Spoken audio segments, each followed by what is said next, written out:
Hello and welcome to what may be the most controversial video we ever do. I say that because, unlike most of the general public and very kindly stated, the mob, I have a very unique, justified reason for not putting this in my top 5 games of all time. I'm of course talking about New Vegas, one of the most highly regarded Fallout games we've ever experienced. Fallout 3 and New Vegas were all we had for the span of almost 10 years, only to be sadly disappointed in a newer Fallout game, which we will one day revisit. Let's embark on a journey and revisit a game that I harbor a love-hate relationship with, as this game both engulfed my childhood, but also had me wanting more. New Vegas, when compared to earlier entries in the Fallout franchise, focuses more on getting you into the action rather than having you reimagine a life inside of a vault. The game has you stuck in the middle of nowhere, surrounded by small town folk. The game makes you feel as if you are lost and surrounded by strangers, who are rather nice once you help them out. Once you get past the rather repetitive powder ganger fight in the beginning, you find yourself trying to figure out where to go. Of course, when you go to the path of least resistance, you are met with some unique challenges, but more on that later. You are a courier who your main purpose was to deliver the platinum chip. Of course, you are unable to do that as your friend Benny has stolen the chip and left you for dead. Saved by a robot named Vinny, you are closely monitored while you embark on your journey. Okay guys, let's go over some new additions from the previous Fallout games and an iconic moment. So this game introduces new gameplay elements such as ADS, which may not seem like a lot, but to hold it for 10 years, it sure does help with replayability. This happens to be one of my least favorite aspects of previous titles such as Fallout 3. Not only do you get to ADS, but you're introduced to new weapon elements such as mods for your weapons, which yes, we will deep dive later. My favorite weapon, of course, being the riot shotgun, alongside my favorite playstyle, which was to be an NCR trooper, getting the NCR veteran ranger armor, because yes, I am just that basic. An iconic moment to go alongside these new additions, and for me is one of the most memorable moments, is when the first time you meet Benny inside of the hotel, not only is he shocked you are alive, but he tries to befriend you temporarily and give you what is called the high life treatment, only to be met by his guards as he, of course, runs away again. So if you're smart like I am and you've played the game more than a dozen times, you would just blow his head off, take the chip, and go meet his custom robot Yes Man. Let's kind of deep dive the game in the early moments. So early on in the game, if you choose the easy path to the strip, you are met with a plethora of death claws that, let's be honest, are rather punishing, because if you choose to take the easy way out, you're going to be met with one of the hardest foes in the game early on. And not only that, but there are so many of them, there's an entire family of Deathclaws living right next to you when you start off in the game, which are truly meant to prevent you from quickly exploring the main storyline. And alongside that comes one of my childhood vendettas, which was met by spawning in 20 NCR troopers and just completely annihilating any and all Deathclaw life forms, as I've probably died 100 times just trying to explore the area. As you find the proper route to the strip, you are met with your first group of NCR folk who couldn't care less about you or your well-being. They are rather blunt and they treat you as a second-class citizen. Luckily, you are soon met with a better suited bunch of soldiers as you continue along your path. As you approach the outpost, you find some useful quests with early game loot to help you push over the early game threshold of overwhelming NPCs. The service rifle being one of my most used weapons in the game, which offers a plethora of mods and an abundance of ammo if you choose to side with the NCR later on. Of course, our entire motive is to find Benny, the man who left us for dead, and stole our original purpose, which was to deliver the platinum chip. While I do find this backstory amusing, I prefer being a vault dweller compared to some low-life surface dweller who happens to be easily disposed of by some thugs. This game is all about redemption and choosing the faction who will ultimately decide the future of New Vegas. A little foreshadowing for you if you've yet to play the game. Alright guys, I told you this is going to be a long video, so let's discuss the elephant in the room, the flaws. So starting off, my biggest gripe with the game is just how bare it feels. Yes, I know, the setting is supposed to be bare because we're in the Mojave Desert, but I feel as if the game is a giant walking simulator. Given that the game developers were on such a tight schedule, I understand that the game has a couple things missing, and I don't truly fault them for that, as I do see their appeal to make you really appreciate the weapons and ammo you have, as sometimes you find yourself without any means to protect from the elements such as fiends or the occasional fire ant due to limited ammo capacity. I do feel, however, that the companions on top of that are also a bit lackluster. Other than Boone, of course, who's my favorite, I did not find the backstory to be the one that made me excited to pick them up, as I'm a huge stickler for backstories, such as in Fallout 3 when you get Fox, who you share a lot of campaign development with, and then he ultimately decides to guide you through safety after starting a war with the Enclave. In New Vegas, it feels as if the companions carry little to no weight, as they're not affected by your karma, but merely the factions you side with. I'm not hating the game, but this is definitely a lot left to be desired. Now, side quests in this game, they feel a bit bare as well. With a lot of the vaults you explore, they don't really provide you with any means to further quest lines. Everything revolves around you finding Benny because, of course, our one true purpose in this game is finding the platinum chip. And on top of that, once you beat the game a time or two, the story feels very rushed, and I think you could beat the game within one sitting if you truly rush through it. Now, another thing people are going to hate me for is my opinion on the DLCs, because I do feel that there's a lot left to be desired. And I will say, I've only ever played the DLCs one time, and from what I remember, Old World Blues is definitely my favorite, as I do remember it very significantly providing the player with implant modifications and weapon mods, which were very, very nice at the time. But like I said, most of the DLCs felt somewhat identical in how they captivate the player.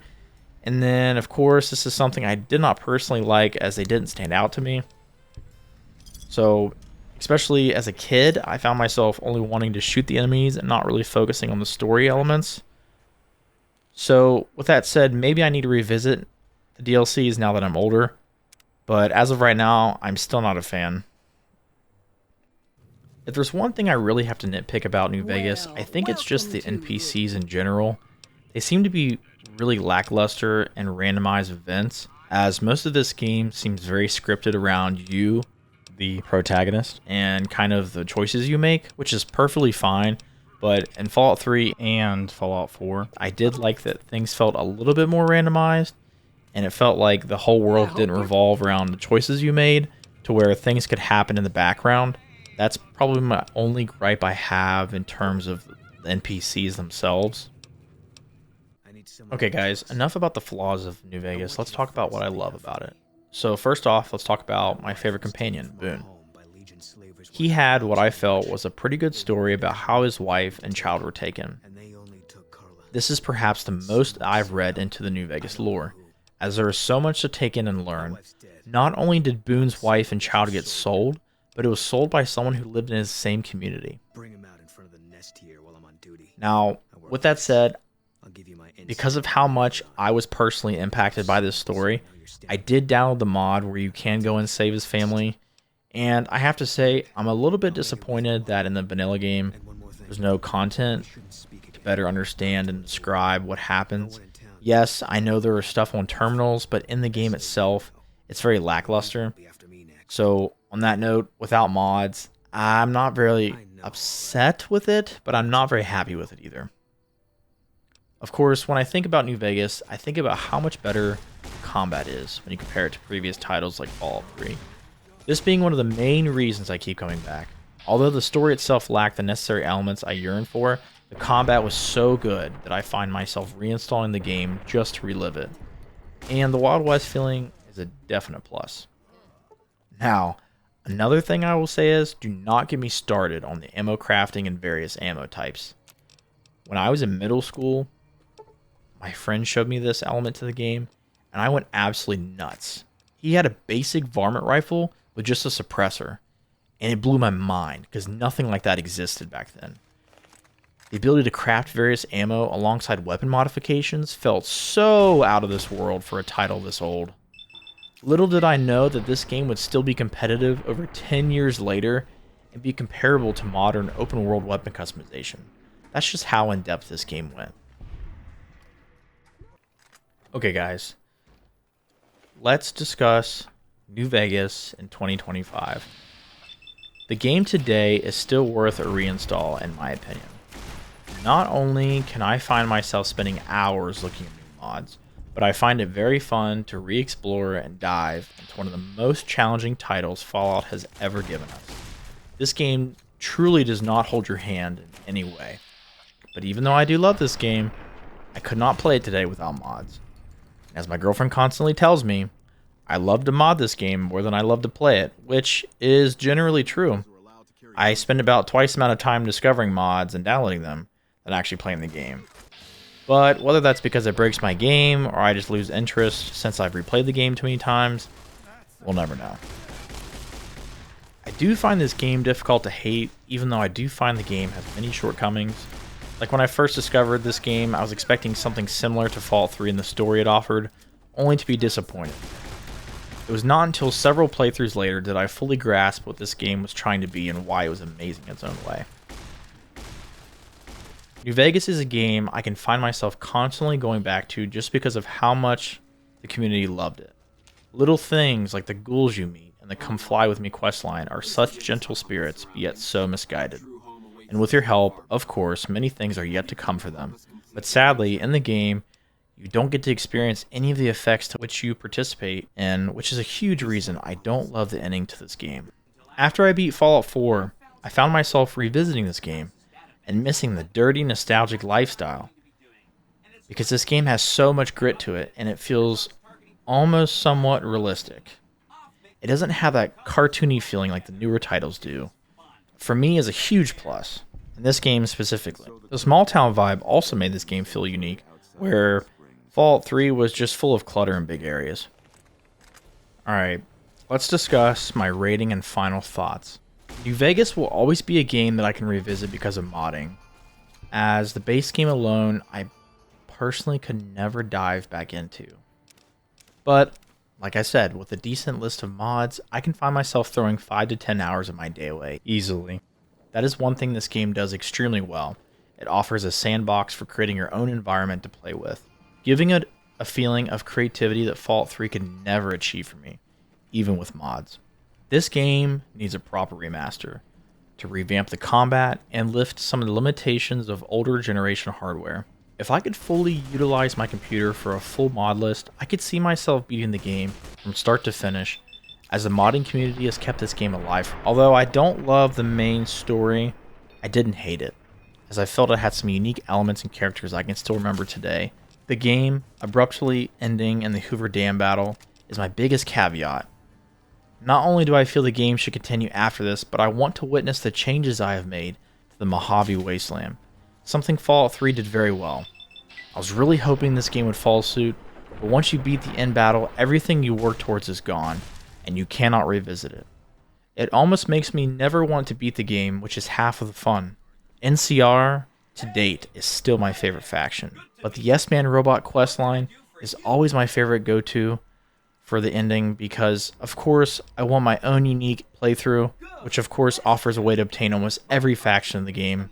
There's just no other way you can complete the game anymore after you discover this. My one gripe, though, I have with the factions is just how small the Brotherhood of Steel feels in this game. They make the NCR feel like a giant contender, but yet the NCR is rather weak the entire playthrough, and if you side with any faction besides the NCR, you truly understand just how easy it is to steamroll them. So, with all of this considered, I'm going to give the game an 8 out of 10. Even though I'm very hard on this game, I still love it, and it offers a lot of playtime for me still even today, and it continues to be a game that I can replay with ease. Loading up my mod list and hitting that play button. I could do it right now, even after this video goes live. and I would have no problem sinking several hours into this game. So guys, with that said, do you agree with my take on New Vegas, or do you find my opinion extremely off-putting? Either way, I want to hear your guys' thoughts on New Vegas versus Fallout 3. I'm sure many of you are disappointed with my overall opinion, as it was previously stated in my Fallout 3 video. But hey, you know what? We love what we love. Am I right? So I hope you guys enjoyed this journey in the past. Be sure to leave a like if you enjoyed this video, subscribe to my channel for more content uploads, and make sure you guys hit that notification bell to be notified of any and all upcoming content. Thank you guys, and I'll see you next week.